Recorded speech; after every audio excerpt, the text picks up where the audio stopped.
Hello students, good morning all of you. Today I Rabindra Mohan Mishra from Sri Jagdamba Sanskrit College Batho am taking the class of Shastri first. Today we see explanation from the poem The Tiger. Yesterday we have seen explanation from the poem The Tiger of first and second stanza. Today we take the third stanza for the explanation. The third stanza is, and what soldier and what art could twist the swings of the heart, and when the heart began to beat, what dread hand, what dread fate? These lines have been taken from the poem The Tiger. These lines are composed by William Black. Blake was a dreamer and visionary poet. He was a precursor of romantic poet. He was born in London, England. At a very young age, Blake shows very creative writing. In 1789, Blake published a book called The Song of Innocence. His most famous poem in this book was titled The Lamb. The Lamb is based on a Christian view of creation and how God created the lamb is as a perfect innocent being. Later in 1794, Blake published another book titled Song of Experience. In this book is the most famous of Blake's career poem, The Tiger. The tiger is a spiritual partner to his previous poem, The Lamb. In The Tiger, Blake again speaks of an idea about creation and creation of evil. The tiger is the opposite of the lamb because instead of talking about the creation of good, he speaks about the creation of evil.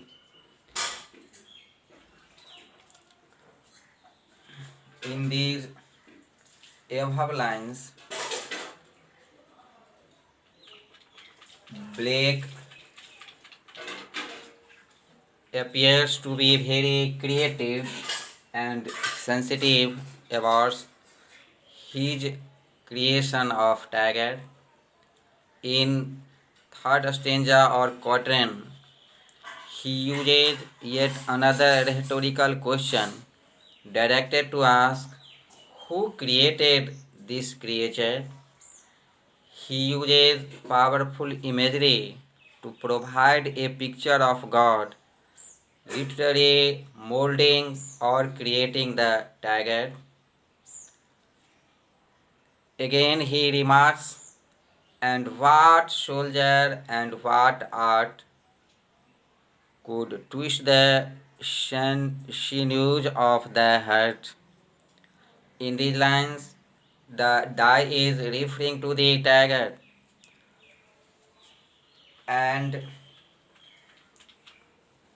again the words he uses use the word twisted to remind us of the free will God made man with.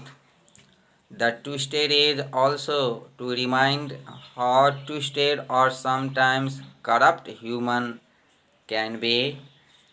Later in the stanza, Blake asks another question pertaining again to what could make a frightening creature.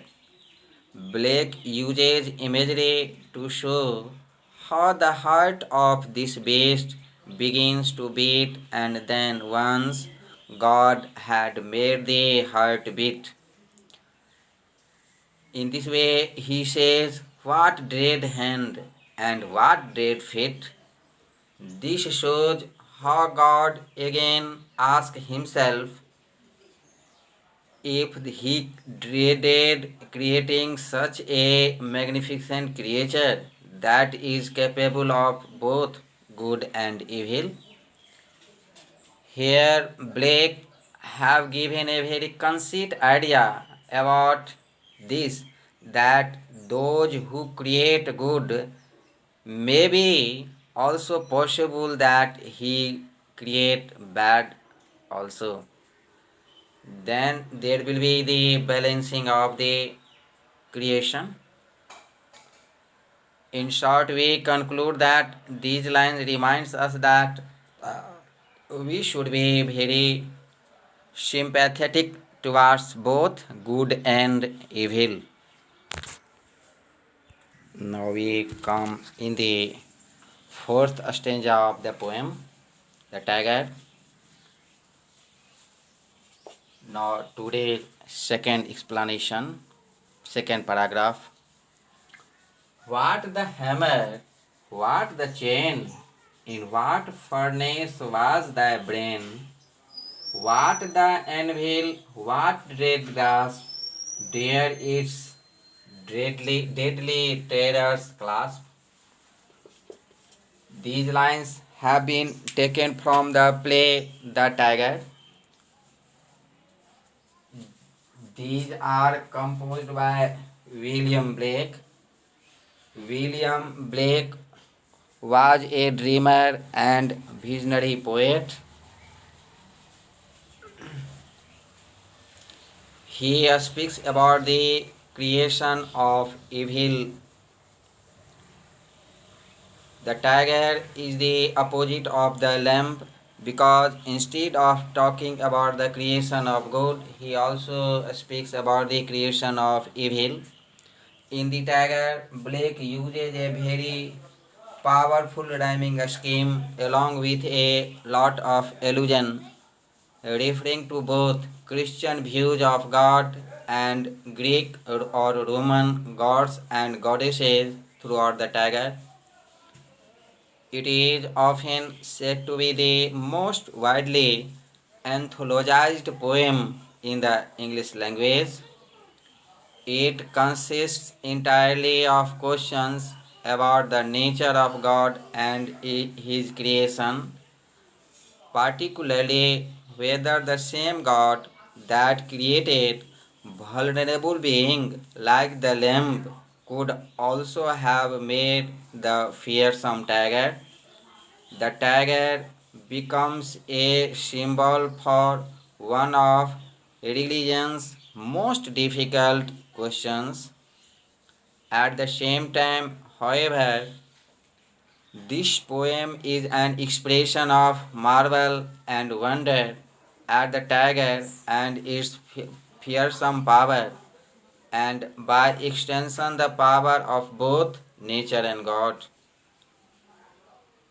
These lines itself present a sort of a strange view on one central question: what is hammer and what is anvil or chain?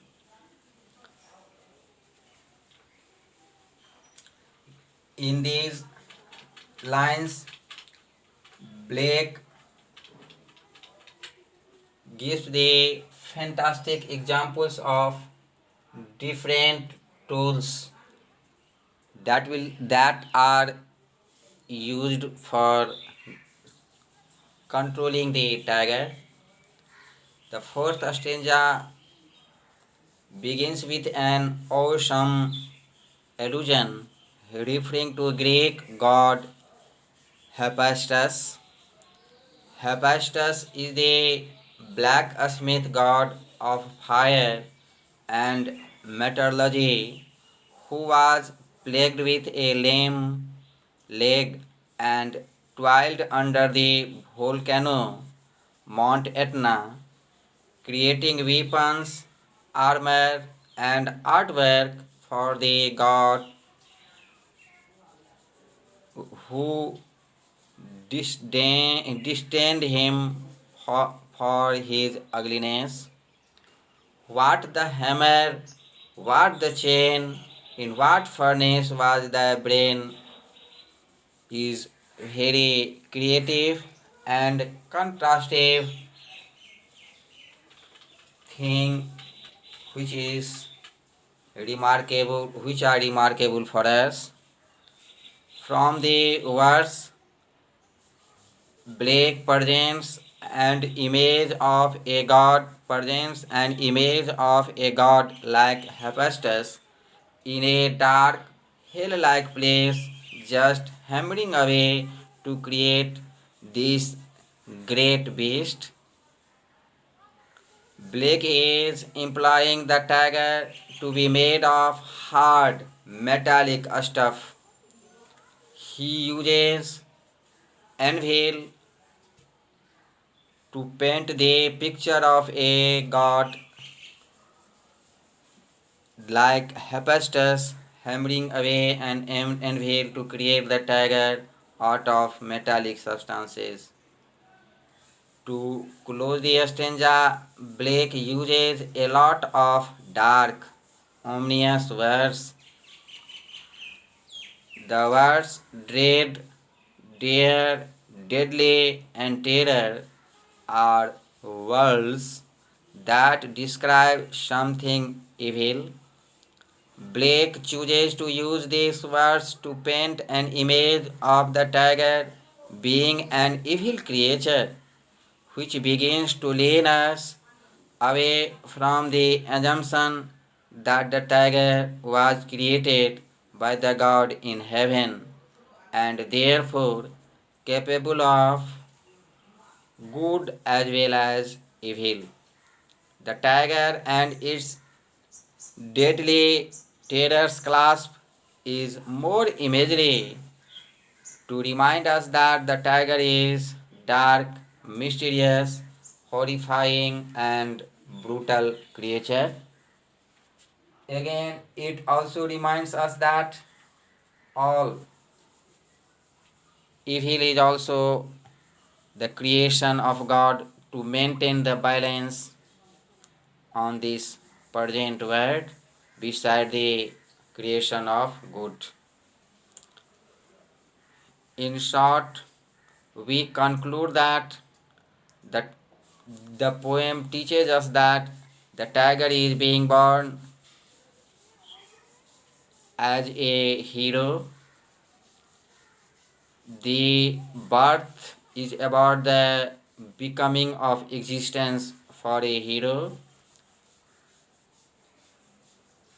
They are capable of both at birth, just as tiger is capable of doing good and evil. Thanks.